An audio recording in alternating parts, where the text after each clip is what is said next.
पत्थर उठा के दांतों में मारा तो दांत तो टूट गए, खून का फव्वारा बह निकला। जैसे ही वो सोना निकला, परमात्मा को जैसे ही अर्पण किया तो बिहारी जी असली रूप में आ गए। कहे कहा मांग लो क्या चाहिए। तो कर्ण ने कहा मुझे कुछ नहीं चाहिए। भगवान ने कहा हम तुम्हारी परीक्षा लेने आए थे। तो कर्ण ने कहा कि मैं इतना वरदान दे दो, अभी थोड़ी देर में मैं मरने वाला हूँ, मुझे ऐसी जगह पे जलाना, ऐसी जगह पे जलाना जहां पे आज तक कोई मुर्दा जला ही नहीं। जब कर्ण मरा तो परमात्मा कर्ण का अंतिम शरीर लिए सारे संसार में भागे। जहीं जलाना चाहे वहीं धरती मैया प्रकट हो जाए। बोले यहाँ तो लाखों मुर्दे गए, लाखों मुर्दे जले। भगवान ने कहा देवी धरती, क्या दुनिया में कोई ऐसी जगह नहीं है जहाँ पे कोई न मुर्दा जला हो न कोई मुर्दा न लगे हो। बोले एक जगह है। कहाँ पे? बोले कन्याकुमारी द्वीप में। भारत का एक द्वीप है कन्याकुमारी द्वीप। उसे कहते हैं जो समुद्र के चारों तरफ से पानी से घिरा हो, बीच में टापू, उसको कहते हैं द्वीप। कन्याकुमारी भारत का ही द्वीप है, गोवा द्वीप दमन के पास। वहीं पे जगह है और ज्यादा जगह नहीं है, सुई की नोक के बराबर जगह है। परमात्मा ने कहा इतने में तो मेरा काम हो जाएगा। धरती पर सुई की नोक लगाई, जैसे ऊपर हथेली रखी, अपनी हथेली के ऊपर परमात्मा से किसी ने चिता बनाई, उस चिता के ऊपर कर्ण को लिटाया, तब कर्ण का अंतिम संस्कार किया परमात्मा ने अपनी हथेली के ऊपर। ऐसे ऐसे दानी हो गए मेरे देश में तो भगवान की हथेली के ऊपर जले। और बिल्कुल सही बात है मेरी माता बहनों मेरे भाइयों, वेद पुराणों में यहाँ तक लिखा है हम पूरी साल में जितना धनार्जन करें, जितना धन पैदा करें, उसका 10% हमें दान करना चाहिए। अब दान काय में करो? मान लो तुम्हारे पास में 100-200 जोड़ी कपड़े हैं, कपड़े बहुत सारे हैं, तो मोहल्ले में कोई ऐसा भी होगा भयंकर सर्दी पड़ रही है, उसके बच्चों के पास कपड़े नहीं, तो 1-2 जोड़ी उसको कपड़े दे दो। हाँ,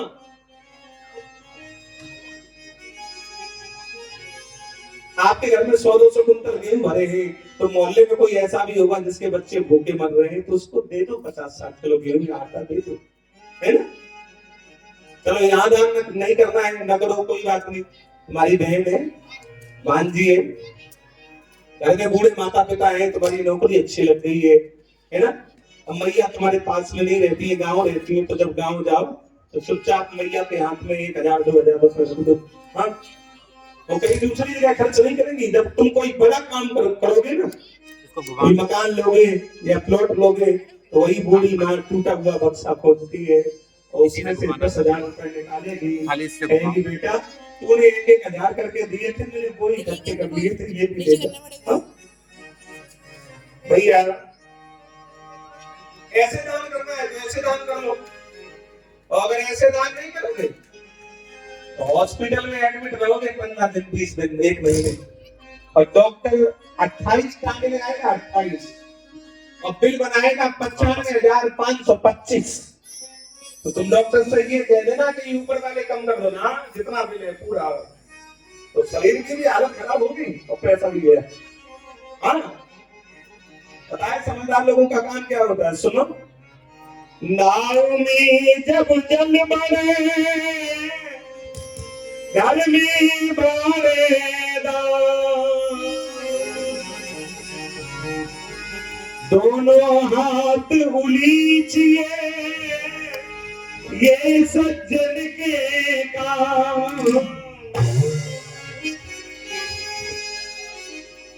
कर लो कमाई ऐसी जो साथ जा सके। यहाँ के लिए तो बहुत कमा लिया, कुछ वहां के लिए भी कर लो।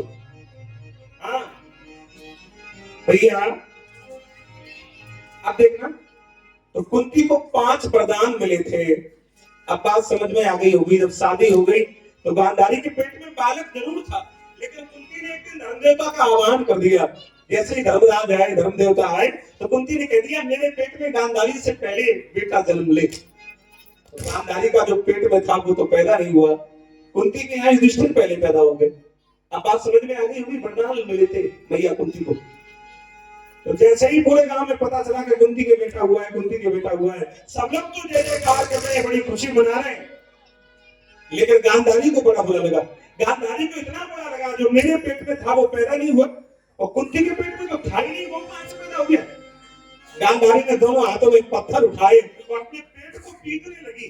जैसे ही पेट को पीटना शुरू किया, ये जो पेट में बालक था वो छत बिछत हो गया, छोटे छोटे टुकड़ों में बट गया, मांस के टुकड़े हो गए। जब गांधारी के बेटा पैदा हुआ तो कोई बेटा पैदा नहीं हुआ, मांस के 100 टुकड़े पैदा हुए थे। वेद व्यास को बुलाया गया, गुरु जी क्या हो? गुरु जी बोले घबराओ नहीं, 100 कोड़े घड़े लाए गए, 100 घड़े घी से भरवाए गए, एक एक घड़े में वो एक एक मांस का टुकड़ा डाल दिया, घड़े बंद करके रख दिए 9 माह के लिए।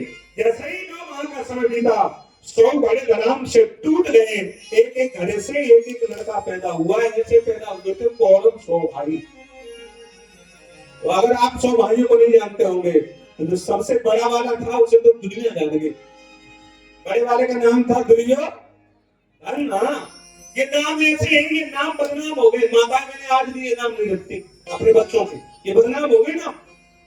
तुम चाहे किसी गांव में जाना, शहर में जाना, कस्बे में जाना, तुम्हें राम सिंह मिल जाएंगे, लक्ष्मण सिंह मिल जाएंगे, भरत सिंह मिल जाएंगे, शत्रुघ्न सिंह मिल जाएंगे, लेकिन तुम्हें पूरी दुनिया में किसी भी जगह किसी बच्चे का नाम रावण सिंह नहीं मिलेगा।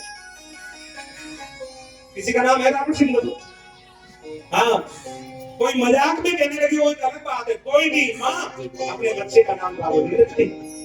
तुम दुनिया में चाहे कहीं चले जाना, तुम्हें कौशल्या नाम की बहन मिल जाएगी, सुमित्रा नाम की मिल जाएगी, है ना, कैकेयी मिल जाएगी, द्रौपदी मिल जाएगी, कुंती, अहिल्या, ये सब नाम मिलेंगे बहनों के, लेकिन तुम्हें पूरी दुनिया में का बिटिया को नाम पूतना न मिले। कोई भी माँ अपनी बेटी का नाम पूतना नहीं रखती है, नाम पर नाम हो गया। अब जरा ध्यान देना, पांडव है 5 भाई और कौरव है 100 भाई। पांडवों ने बड़ा निवेदन किया, हमें थोड़ी सी जगह दे दो तो हम भी अपना एक मकान बनवाएंगे। तो एक खांडवप्रस्थ नाम का जंगल था, इसमें एक बहुत भयंकर सर्प रहता था, नाम ने युक्ति लगाई कि यही जगह इनको दे दो, ये साफ करेंगे तो नाम काट लेगा, ये मर जाएंगे। तो खांडवप्रस्थ नाम का जंगल दे दिया। पांडवों ने बड़ी मेहनत की और यहाँ एक बहुत सुंदर महल बनाया। इस मकान का नाम रखा इंद्रप्रस्थ। आज भी है दिल्ली में इंद्रप्रस्थ। भैया तो जब मकान बन गया तो पांडवों ने सोचा मकान तो सुंदर है, लाओ पहले गृह प्रवेश करवाएं, सब रिश्तेदारों को बुलवाएं, भोजन खिलाएं, निमंत्रण करवाएं, इसके बाद रहेंगे इस घर में। सब लोग आ रहे हैं निमंत्रण करने, भोजन करने। लेकिन इस महल की एक विशेषता है, अगर आपका भाव अच्छा है तो जैसा था वैसा ही दिखाई देता था, और अगर आपका भाव अच्छा नहीं है, आपके अंदर जलन है, तो जहां पानी था वहां धरती नजर आती थी, और जहां धरती थी वहां पानी नजर आता था। दुर्योधन भी आया निमंत्रण खाने, दुर्योधन ने जैसे ही मकान देखा, जलन तो है इसको। एक बात बताते, जलन वाले आदमी की पहचान बताए तुम? कोई तुमसे जलता हो उसे कैसे आप पहचानोगे? तुम मुझसे कहो कि हम वृंदावन गए थे, तो अगर वो कह दे भैया बहुत अच्छा किया, जाना चाहिए, तुम्हें समय मिल गया तो आप चले गए, हमें टाइम नहीं था तो हम नहीं जा पाए, अगर वो ये कह दे तो तुम समझ लेना बढ़िया आदमी, हमसे जलता नहीं। तो अगर तुम किसी से ये कहो हम वृंदावन गए थे, और वो कहेगा तुम तो एक ही बार गए थे, हम कम से कम 20 बार हो या 20 बार, समझ लेना ये तुमसे जलता है, ये जलन करता है। हाँ, दुर्योधन ने कहा ये कोई मकान विशेष नहीं है ना, ऐसे मकान हम चाहेंगे 10-20 एक इकट्ठे बनवा ले एक साल, इसके अंदर जलन है ना। ये जैसे ही निकला, इसने सोचा यहाँ सूखा है, इधर से निकल चलो, जैसे ही निकला तो वहां भरा था पानी, जैसे ही पानी में ऊपर नीचे डूबा तो द्रौपदी खड़ी थी मुंडे के ऊपर, धंधे के ऊपर। द्रौपदी ताली बजा के हंसने लगी, बोले अंधे के तो अंधे ही पैदा होते, ऐसे ही कहा कि अंधे के अंधे होते हैं। दुर्योधन को इतना बुरा लगा, इतना बुरा लगा, दुर्योधन ने अपने सपनी बाबा को बुलाया, बोले बाबा इस अपमान का बदला लेना है। बोले कैसे भांजे? बोले जुआ का खेल शुरू करो। युधिष्ठिर को बुलाया जुए पे, आज युधिष्ठिर जुआ खेल ले। धर्मराज पहले अपना महल हारे, इसके बाद में 5 भाइयों को हार गए, अब कोई बचा नहीं है तो पहले के हमें जाने दो। अरे दुर्योधन ने कहा कि एक चीज बची है। बोले क्या? तुम 5 की जो धर्म पत्नी है द्रौपदी वो बची। क्या दिमाग में था, द्रौपदी को भी दांव लगा दी। जैसे ही द्रौपदी को जुए में हारे तो दुर्योधन ने आज्ञा दी दुशासन को कि भैया दुशासन, द्रौपदी को बड़ी सभा में खींच के लाओ, कह रही थी अंधे के अंधे ही होते। जैसे द्रौपदी की साड़ी का पल्लू पकड़ा, बाल पकड़ के खींच के दुर्योधन लाया। बड़ी सभा में जैसे ही द्रौपदी आई तो द्रौपदी सबसे पहले दादा भीष्म के पैरों में गिर पड़ी। बोले दादा मुझे बचा लो, आप जैसा विद्वान यहाँ बैठा है और तुम्हारे घर की बहू का ये हाल हो। तुम अगर एक बार डांट दोगे खबरदार मेरे घर की बहू है, तो कौरवों की हिम्मत नहीं है जो मेरी तरफ नजर उठा के देख ले, हमें बचा लो ना। दादा भीष्म कुछ नहीं बोले। दादा भीष्म ने अपनी गर्दन नीचे कर दी। जैसे ही गर्दन नीचे की, आगे गुरु द्रोणाचार्य बैठे हैं। द्रौपदी दादा के पास से गुरु द्रोणाचार्य के पैरों में गिर पड़ी, बोले गुरु जी हमें बचा लो। गुरु द्रोणाचार्य भी कुछ नहीं बोले। पांचों पांडव मूल बैठे हैं, पांचों पांडव कुछ नहीं बोले। जैसे ही दुशासन ने साड़ी का पल्लू पकड़ा, जैसे ही खींचना चाहा, तो द्रौपदी ने अपनी ताकत लगा दी। जब अपनी ताकत भी कमजोर पड़ गई, तो द्रौपदी ने दोनों हाथ ऊपर कर दिए, आवाज लगा दी क्या, हा द्वारिकाधीश त्राहि नाम जगतपते। हे द्वारकाधीश मेरी रक्षा करो, मैं तुम्हारी शरण हूं। हम लोग जब शाम के आरती करवाते हैं तो तीन बार आपसे हाथ ऊपर करवाते हैं। इसका मतलब आप जानते हो? इसका यही मतलब है हे बिहारी जी, अब हम आपके प्रति समर्पण करेंगे हमारा। जैसे रखना चाहो आप रखिए। द्रौपदी आवाज लगा रही है, प्रभु एक बार सब लोग बुलाओ। द्रौपदी बुला रही है, और साथी हमारा कौन बनेगा, तुम ना सुनोगे तो कौन सुनेगा, तुम ना सुनोगे।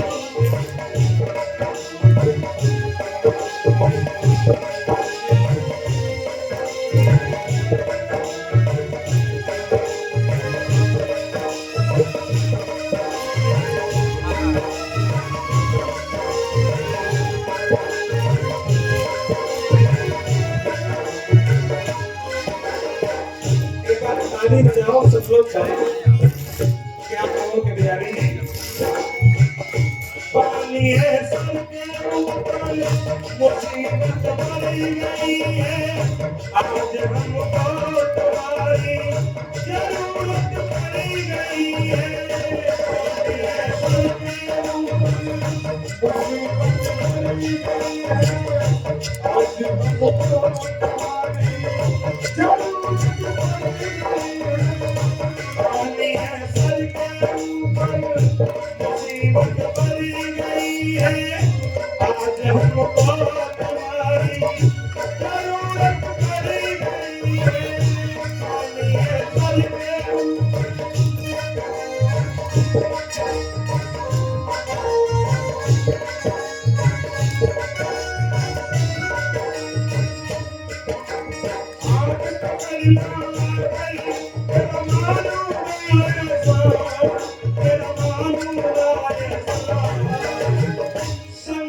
हमारे कौन चलेगा, तुम ना सुनो,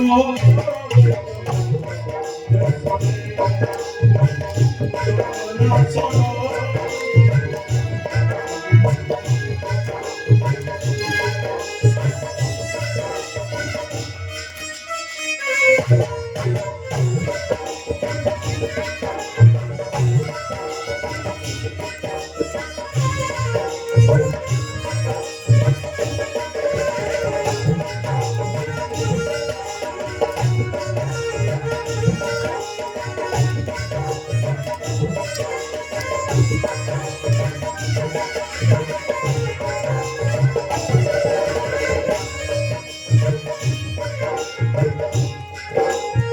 द्रौपदी आवाज लगा रही है, बिहारी जी क्या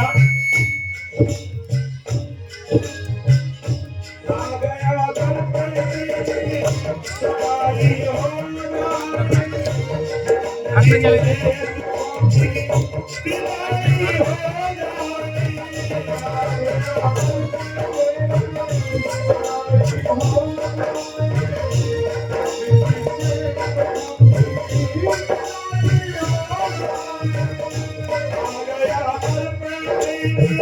सवारी हो जाए, जिंदगी से हमारे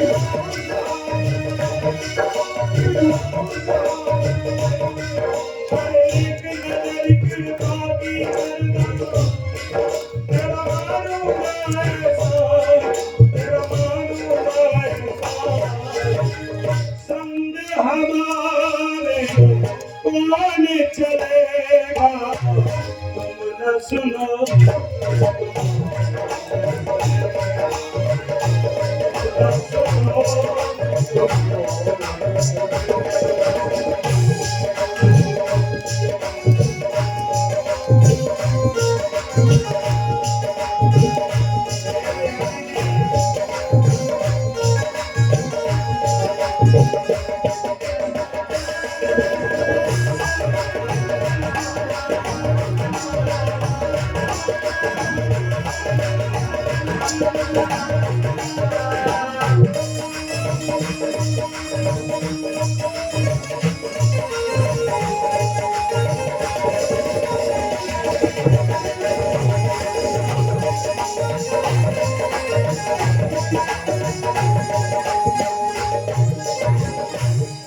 कैसे ही द्रौपदी ने आवाज लगाई।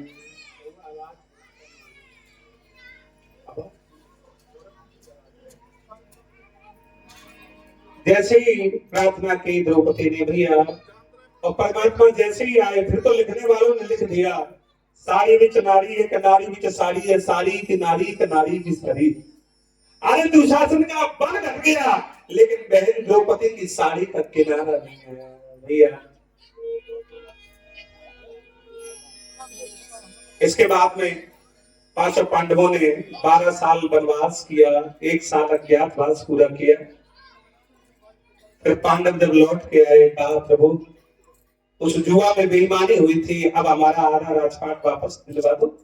सब लोगों ने समझाया, लेकिन ये दुर्योधन किसी की मान नहीं रहा है ना। अंत में परमात्मा श्री कृष्ण भी समझाने आए। जैसे ही भगवान कन्हैया आए, भगवान कन्हैया ने कहा दुर्योधन, दुनिया तुम्हें दुर्योधन कहे, लेकिन मैंने तुम्हें कभी दुर्योधन नहीं कहा। तुम दुर्योधन हो ही नहीं, तुम तो सुयोधन हो। अब देखो नाम बदल गया तो अर्थ भी बदल गया।